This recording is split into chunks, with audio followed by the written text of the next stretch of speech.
पहले हम यही जानना चाह रहे हैं कि रेफरेंस के हवाले से क्या हुआ कि पहले दायर किया गया और फिर वापस ले लिया गया आज।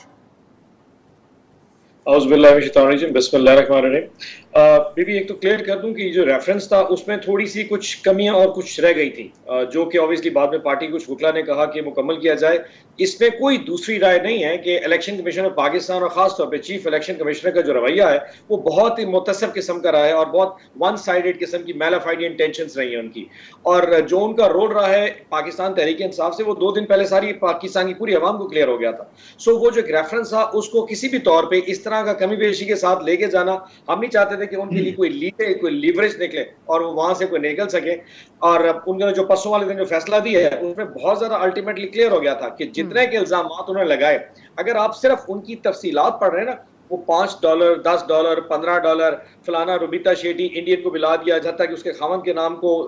थोड़ा सा मिस कर दिया और 27,000 पाउंड को डिफरेंशिएट कर दिया। वहां से ये तो क्लियरली लग रहा है कि ऑब्वियसली चीफ इलेक्शन कमिश्नर जो है वो वन साइडेड व्यू लेके चल रहा है। और जिस किस्म का एक पॉलिटिकल प्रेशर एक पॉलिटिकल जमात पे होता है, उसी तरह का वो प्रेशर सस्टेन करने के लिए और खास तौर पे पीडीएम को एक पॉलिटिकल स्पेस देने के हवाले से उन्होंने पूरा अपना रोल प्ले किया। ज़ाब्ते या कानून के हवाले से जो बात है, आप लोग ओवरऑल जो भी बात करें, लेकिन अगर आरिफ नकवी साहब का जिस किस्म का हवाला आ रहा है या पैसों में ज़ाब्ते की खिलाफ वर्जी हुई, तो कम अज़ कम आवाम के सामने उसकी भी तो हकीकत रखी जाए कि एक ज़ाब्ता भी इस मुल्क के अंदर एग्जिस्ट करता है, इलेक्शन कमीशन का भी कोई तरीका एक आ रहा है ऑपरेट करने का। दूसरी बात मैं आपसे ये जानना चाह रही हूँ कि खान साहब जो अब ये बात कर रहे हैं कि चीफ, और बड़े फ्लॉन्ट कर रहे हैं इस बात को, ये कोई फखर की बात तो नहीं है कि चीफ इलेक्शन कमिश्नर जिस बंदे का नाम इस्टेब्लिशमेंट ने दिया और किसी पे इत्तेफाक हो नहीं रहा था तो हमने उसके ऊपर इत्तेफाक कर लिया। ये तो बल्कि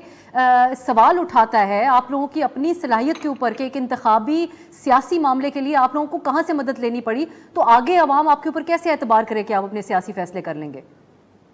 इसका जवाब बाद में देता हूं, लेकिन मैं थोड़ा सा जैसे कुंडी साहब फरमा रहे थे उस पर पॉइंट दूं कि हमारा जो केस आया उसकी जो नौयत है वो उसको फैसले को पढ़ के थोड़ा समझ लगता है कि कितनी मैलाफाइड इंटेंशन थी इलेक्शन कमीशन की, कि कैसे फॉरेन फंडिंग का नैरेटिव बिल्ट हुआ और एंड पे प्रोहिबिट या ममनुआ फंडिंग की बात करें। और पूरी कौम को कम से कम समझ लेना चाहिए कि फॉरेन और ममनुआ का डिफरेंस क्या है। फॉरेन फंडिंग को अगर एग्जांपल दी जाए कि ऐसे पैसे या ऐसे स्टेट से पैसे जो पाकिस्तान साजिश और मुदाखलत में डिफरेंस, किसी पॉलिटिकल चले इस तरह कह लेते हैं, किसी पॉलिटिकल जमात के और पाकिस्तान की सुवरेनिटी या पाकिस्तान में कहीं दहशतगर्दी या किसी और मामले के लिए इस्तेमाल हो, जैसे कि उसामा बिन लादेन का, ये कोई ऐसी छुपी हुई बात नहीं है। 90 की दहाई में उसामा बिन लादेन जो पैसे, ख्वाजा खालिद का नाम आपने सुना होगा, उनका बेटा उसामा आज भी जिंदा है और ये कहता है कि कैसे इस्लामाबाद में किस घर में पैसे रखे गए थे और नवाज शरीफ साहब को पैसे दिए गए जिन्होंने फिर बेनजीर भुट्टो शहीद की गवर्नमेंट को डिसलॉन्च करने के लिए पैसे, इसको फॉरेन फंडिंग कहते हैं। या 2013 में जैसे सऊदी गवर्नमेंट ने उस वक्त नवाज शरीफ को त्यारे दिए थे, हेलीकॉप्टर दिए थे 2013 के इलेक्शन लड़ने के लिए, या लीबिया से मोहम्मद कजाफी ने फजल रहमान को पैसे दिए थे, ये फॉरेन फंडिंग है। जो हमारी प्रोहिबिटेड फंडिंग है वो गरीब पाकिस्तानी जो पाकिस्तान से बाहर अपनी हलाल हक की रोजी कमाता है,